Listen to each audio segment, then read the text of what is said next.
Les fermes laitières françaises sont en crise. Depuis la fin des quotas de l'UE l'an dernier, le continent connaît un vaste surplus de lait et des milliers de fermiers ont mis la clé sous la porte. En France, un tiers gagne moins de 400 $ par mois. Mais certains ont trouvé la solution, la Chine. Depuis 2 ans, le secteur laitier a été excédentaire en Europe et donc les prix ont été bas. L'année 2017 a été nettement meilleure. Bon, par ailleurs, c'est vrai que le marché chinois est notre principal débouché en expansion. Une entreprise chinoise a ouvert la plus grande usine de lait pour bébés dans le nord de la France qui produit 300 millions de litres de lait en poudre par an, soit la production de 700 fermes. Et les consommateurs chinois ont de plus en plus de goût pour la gastronomie française, son beurre et ses croissants.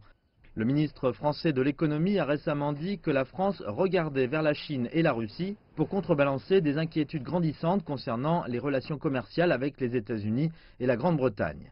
Le volume considérable du commerce transatlantique rend son remplacement difficile.